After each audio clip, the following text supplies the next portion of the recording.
Shingles.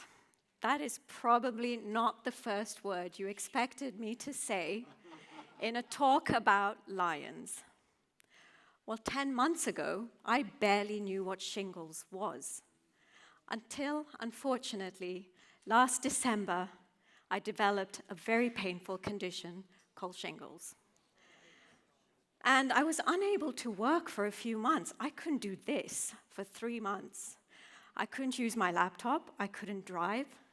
My whole life changed for a few months. But when I came back to work in March, I didn't take much time to catch up. I was really thinking, how come it really hasn't taken me a long time? And I asked myself a couple of questions. Whilst I was not at work, did Ewaso lions really struggle? Did we stop getting funding? And did the team have a lot of challenges without me? And the answer to all those questions was a resounding no.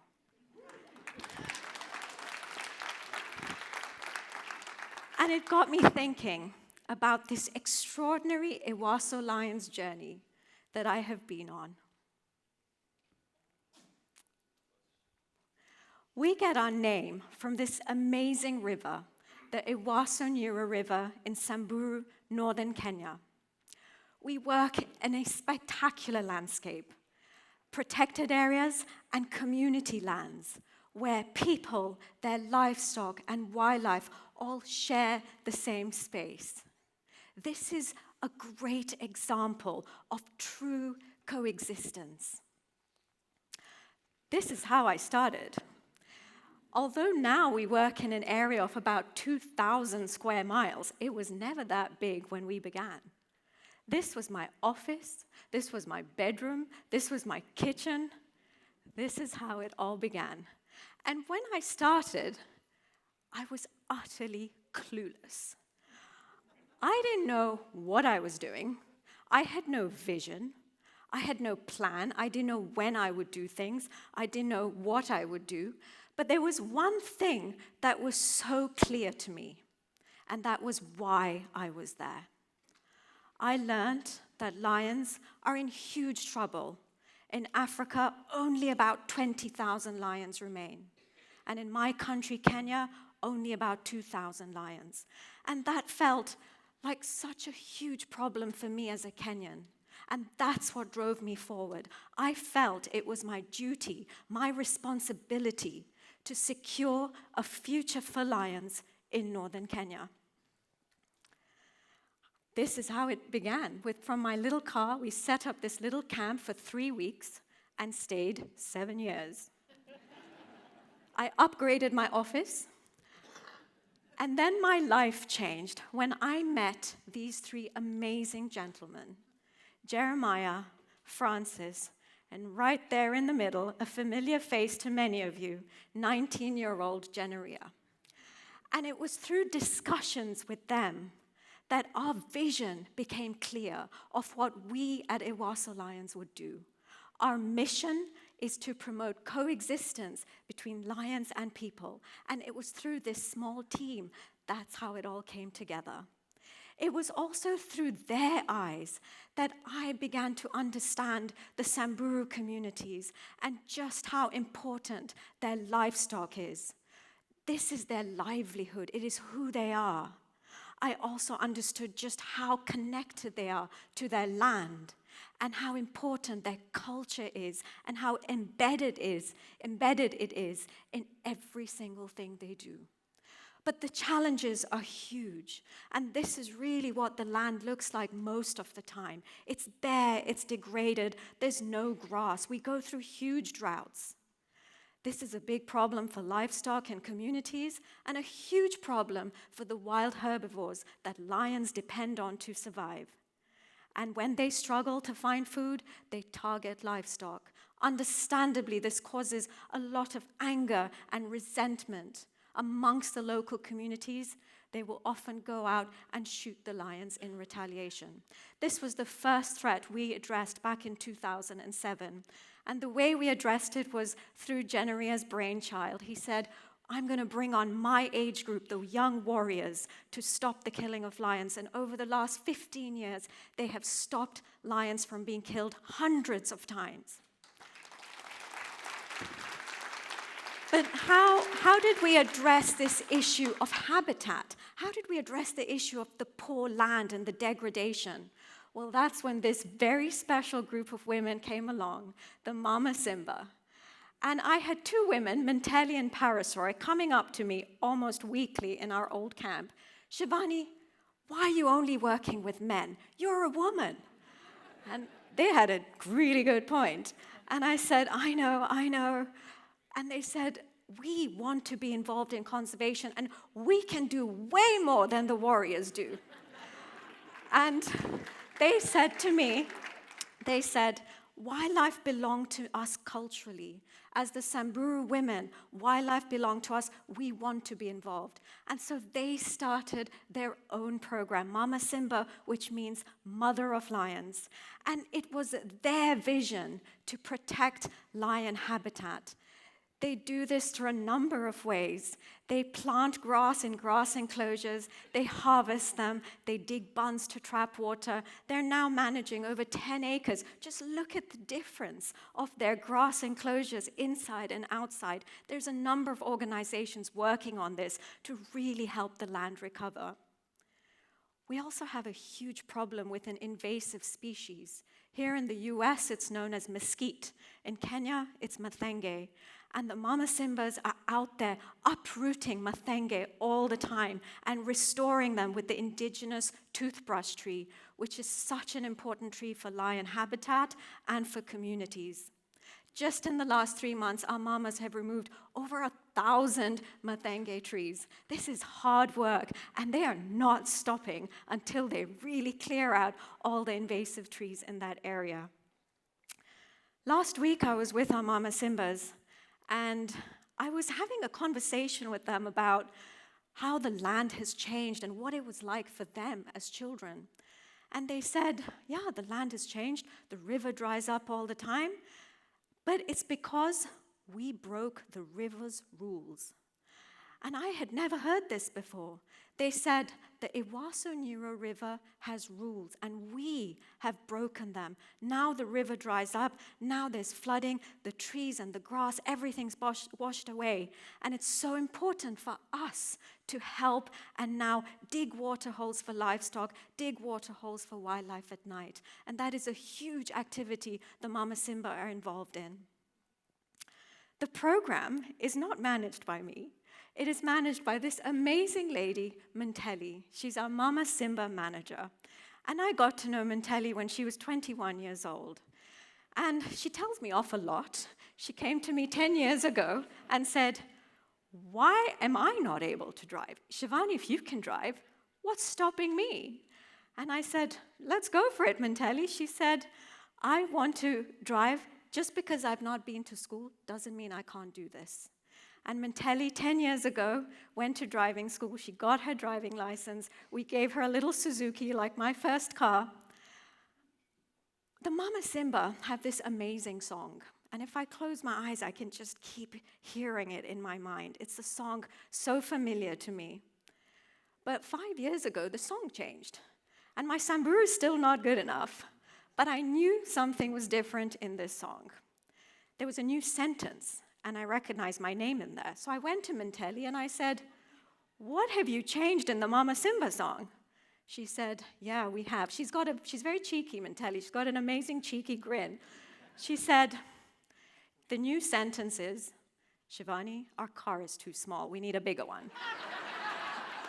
And I said, okay, Mintelli, I've got the hint. I mean, that song was sung to me hundreds of times. I've got the hint. And we were able to bring her a nice big Land Cruiser. And the Land Cruiser is out with our 21 Mama Simba, monitoring lions, dealing with conflict, managing habitat, attending cultural meetings. They are absolutely unstoppable. And the Mama Simba have shown that what you might think is not possible is absolutely possible.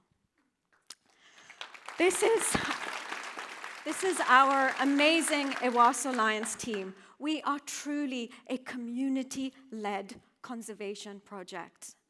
And I am so proud of our team because we are 100% Kenyan. We grew from a team of 4 to a team of 62. And what this has led to is some amazing changes in our lion population. We have now tripled our lion population. We have over 60 lions, the most critical population in northern Kenya. We also have a whole bunch of cubs, 15 cubs born last year. That's not the Masai Mara. This male is a Samburu male who is called Lolkiripa, and he's a big-maned, beautiful male lion. We also, for the first time in decades, we have prides of lions. And from monitoring solitary lions for so many years, it is so exciting to have 5 prides of lions. And we get to see lions doing what lions do. There she goes, straight to her mom. This is a special pride. This is Nanai's pride.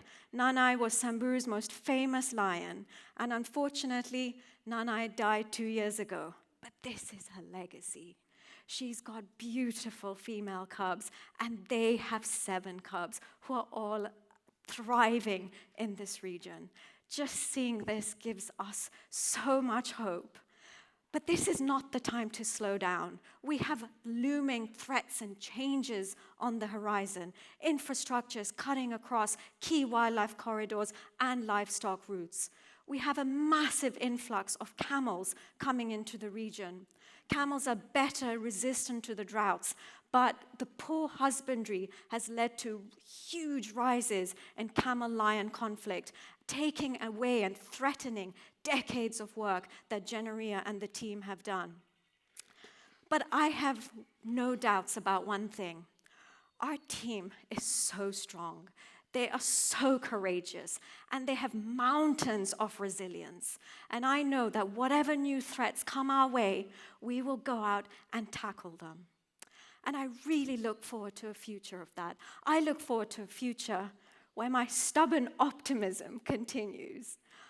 My stubbornness never wavers. I'm quite stubborn, or very stubborn. I can see nods in the audience, people who know me well. But my optimism does waver. There are days when it is so hard to keep going.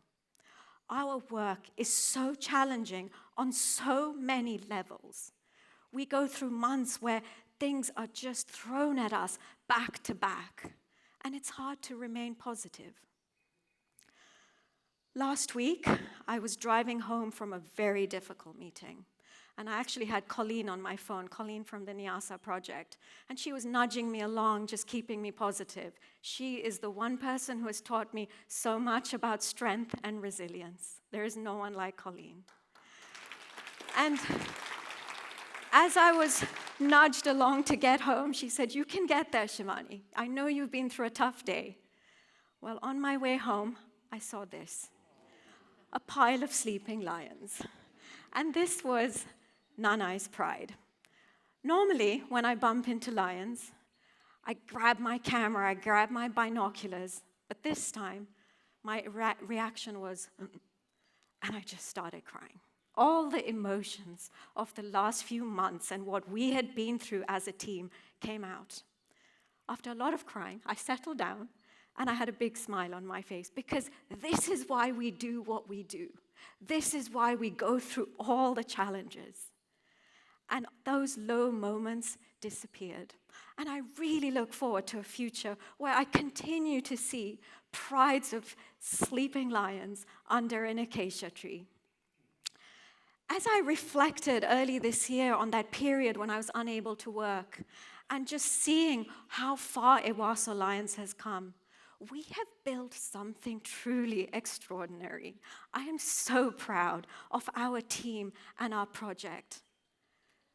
This project that we have built requires investment, and not just for the things that sound good, the inspiring stories, the exciting things. We require investment for the real heart of conservation, the backbone of what keeps us all going. Fuel, food, health insurances, rushing community members to hospital, responding from one crisis to another. Those are the realities of conservation, and that is what we face every single day. These are not extras, they're essentials. And we ask you to invest in this, invest in the essentials, invest in our team, invest in their well-being, because it is so important that we care for our team, not just as staff, but as people. Investing in the heart of conservation will lead to conservation not just trickling on and surviving. I have no doubt it will absolutely thrive. This is our home in Samburu, and this is what I live and breathe every single day. Leaving home is hard for me. Leaving my 2 dogs behind, Kura and Nanyori, is hard. I feel like I'm leaving a little piece of my heart behind every time I leave. But I go and I see our Mama Simbas every time I leave the country, and they ground me. They remind me to stay positive. Our amazing Mama Simba, Noldonyo, she says, "Mata le soito le sikiria." And the first time she said this to me, I only understood sikiria, which means donkey. And I thought, is she calling me donkey? She quickly said, no, that's not it, Shivani. I'm telling you that we're all one. No matter where you are in the world, we're all one. Just like a donkey's hoof. A donkey's hoof is not split, it is one. Today, I invite you all to join us on this journey.